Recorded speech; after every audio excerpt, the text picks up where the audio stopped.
Hello guys, good afternoon. This is the Treasure Hunter. Update lang po tayo sa ating site natin na trabaho. Ito siya guys. Sa lalim na... Ayan guys oh. Ayan. Pababa dito.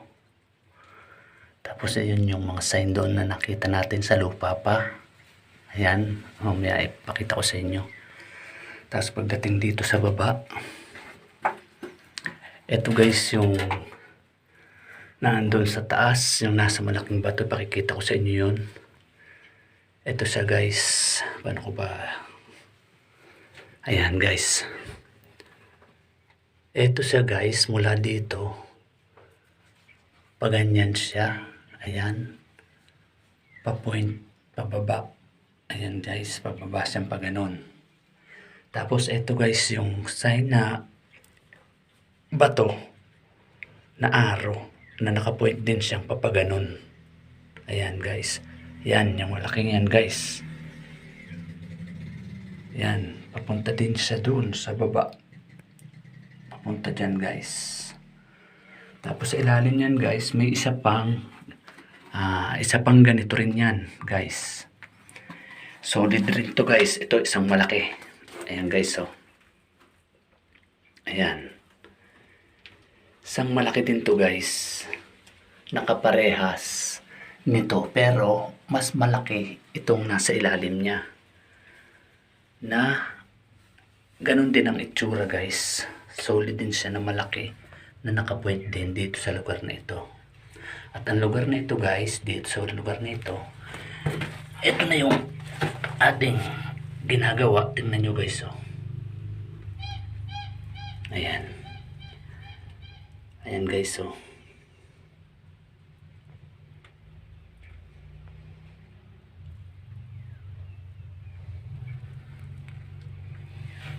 Tingnan nyo guys. Sa dulo ng pointer guys, ito guys, kita nyo ba itong guhit? Lagyan natin ng flash ng ilaw para makita nyo. Hindi nyo kasi makikita.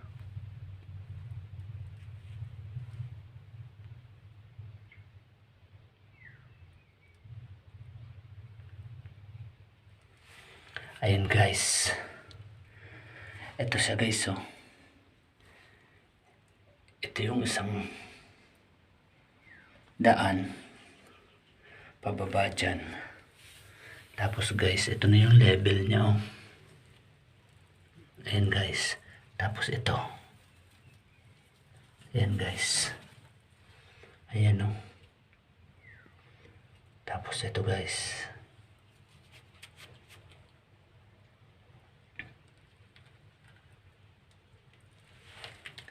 Medyo maganda na yung ating area. At may mga nakikita tayong magandang palatandaan o sign na nakakasunod tayo sa tamang digging spot. Papakita ko sa inyo guys kung bakit nasa tamang digging spot tayo. Simula dito guys sa taas, ayan. Dito guys, lupa pa to. Lupa yan guys. Simula dito lupa. Ang lupang yan ay kulay orange at may mga dot na black. Yan yung ganito. Mga ganito guys oh. Ito. Yan yung mga sinunog na bato na isinama dyan. Tapos buhaghag yan. Buhaghag. Pababa. Pagdating mo dito sa solid guys. Ay ganito. Ayan. Solid yan guys. Matigas. Ayan. Pagdating mo sa 2 feet simula dito sa matigas guys, sa mga solid. Ito guys ang aking dinaanan. Ito. Kulay puti na buhangin. Ito guys oh. Ayan. Buhangin yan guys. Titignan nyo, pakita ko sa inyo guys. Ito guys oh. Ayan. Ayan guys oh. Buhangin yan guys. Oh. Buhangin talaga yan guys. Na may lahok na puti. Ayan. yan guys, oh.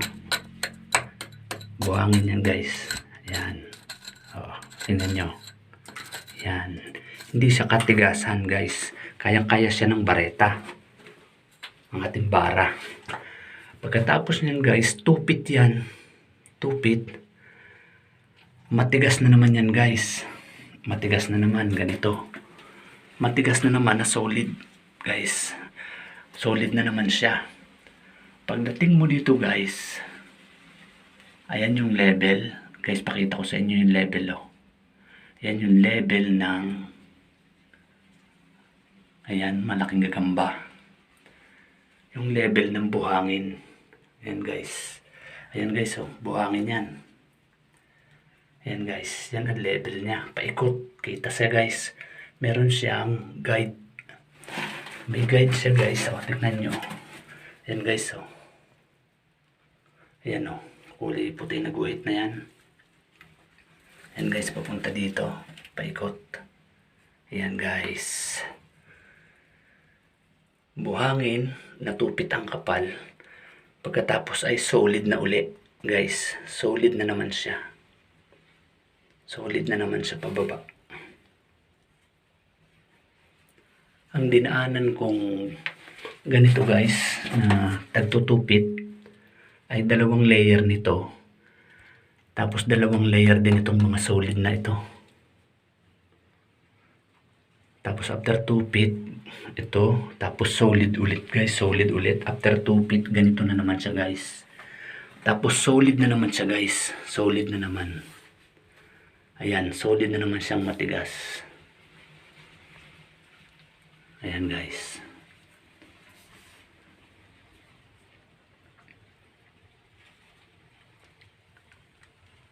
Ito guys, oh.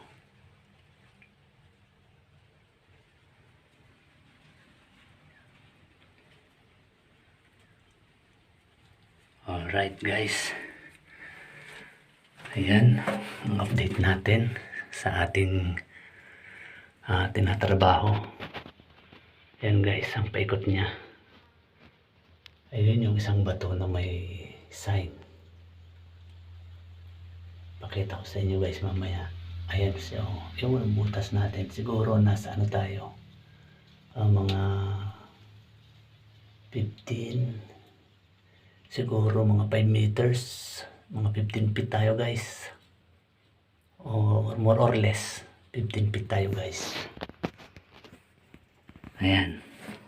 Tapos guys, pupunta tayo sa, magtataas pa tayo nito guys, oh.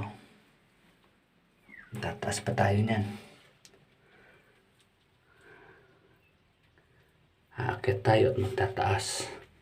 Tapos guys, papakita ko sa inyo ang batong yan. Sinusundan natin.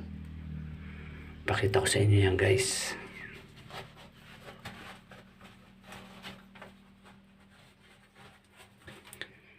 Aakyat muna tayo guys. Ayusin muna natin tong ating gamit. Kasi tayo ay papahinga naman.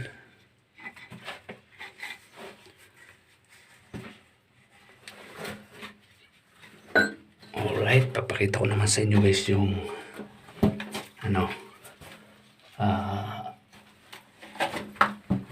yung isa natin sign na batong yan kung bakit tayo ay may sinusundan. Pakita ko sa inyo guys.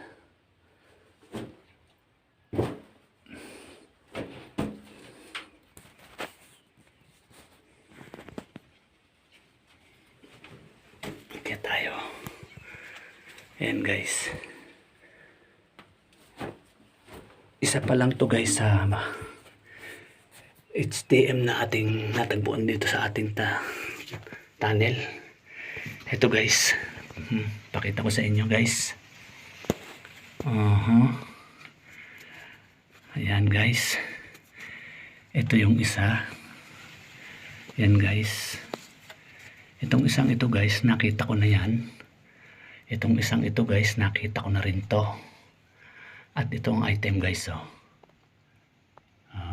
Yan, yung bilog na yan guys, ito ang item. Yan, kita nyo yung bilog na dot na yan. Yan ang item na 1, 2, 3. Yung bilog na dot na yan ang item guys. Ito guys, nakita ko na andito siya nakaposisyon sa ilalim nito. Pahaba yan na pagano yan. Nakamukhang kamukha nito. Tapos itong isa guys, nito, diyan ko yan nakita sa taas na yan guys. Yan, dyan sa tapat na yan. Dyan yan guys. Kaya nung inaral natin guys, simula doon sa taas na yon, pumunta siya dito. Tapos mula dito, pupunta ka naman dito sa item. Kung saan makikita mo dito ang dot na bilog. Ayan guys. Papaganon. Mula dito, guys, mula dito, papunta dito. Pag nakita mo to guys, kailangan mong makita itong isang hidden marker na ito, which is bato rin to guys. Bato rin siya na kinorte. Tapos mula naman dito, kailangan mong pumunta naman dito sa bilog na dot na ito. Pakita ko sa inyo guys, talaga bilog talaga yan, oh. May butas sa gitnang maliit. Ayan, oh. Kasi itong ibig sabihin nitong bilog nito guys, ito na yung item. Ang dalawang ito nakita na natin. Dito na tayo. Andito nakaposisyon guys sa ilalim nito. Sa ilalim ng batong ito, andito yung batong mahaba na nakatukod siya papunta dito. Doon sa pag-aaral natin guys, kailangan mong pumunta ng papunta dito. Tingnan nyo guys, oh. Di ba ito? Papunta dito, palapit dito, kasi ito ay pointer guys, oh. Yan ay pointer pababa, papunta dito. Ito naman bababa ka papunta dito para makita mo rin to. Para siyang naka-triangle na paganon. Pero yan guys ay palalim siya. Kaya pagdating mo dito guys sa ilalim niya, na dito nakapwesto yung mahabang bato na ito. Dito yan nakapwesto. Kaya mula dito guys, pupunta tayo paganon. Palapit sa itinuturo nito sa itaas niya sa baba.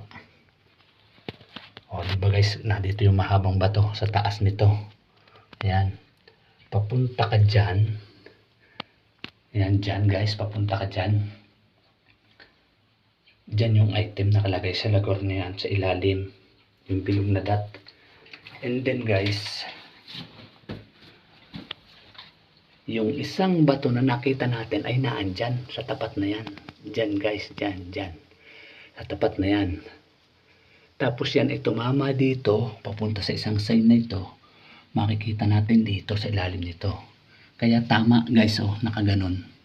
Nakapoint siyang papunta dito. Mula dyan, sa nakitaan natin dyan, 2 meters sa ilalim guys, mula sa ibabaw. Nakita natin yung sign na yun. Pumunta siya dito guys. 2 meters papunta patawid dito sa kabila. Which is ito. Mula sa kanya, tumawid siya dito sa kabila. Na tama guys, accurate tayo. Tapos, kailangan mula dito, pupunta ka dito. Dito guys. Kaya dito sa ilalim nito, batong ito, na dito yung batong mahaba guys, sa lugar na ito, sa ilalim niya, nakatukod yun guys eh. Pupunta ka naman dito guys. Yan, pupunta ka dito. Sa tapat niyan, sa ilalim, itinuturo ito. Itong dot na yan guys, na bilog. Naka-triangulation siya guys. Tapos sa ilalim niyan guys, ayun. Diyan na natin nakita yung situation diyan sa ilalim. Diyan natin guys nakuha yung letter C na bato na ang kanyang pailalim ay korting heart. Tapos may nakasulat na kanji character. Doon sa pangalawang layer ng buhangin. Kasi dalawang layer ng buhangin dinaanan ko guys eh. Matigas, tapos buhangin, tapos matigas ulit, tapos buhangin ulit. Doon, pagkatapos ng buhangin, doon natin natagpuan ang isang bato na letter C. Tapos yung pababa niya is heart guys. Heart siya. Ang korte, heart. Tapos, ilalim niya ay may kanji character. Kaya nakakasunod tayo guys dun sa tinuturo ng mga hidden marker sa ilalim. Ayan guys, so solid na yan guys, matigas. Alright guys, sige, update lang tayo sa ating ginagawa. At hanggang dito na lang. This is the treasure hunter. Umaasa at di nawawala ng pag-asa. Domo arigatou gozaimasu.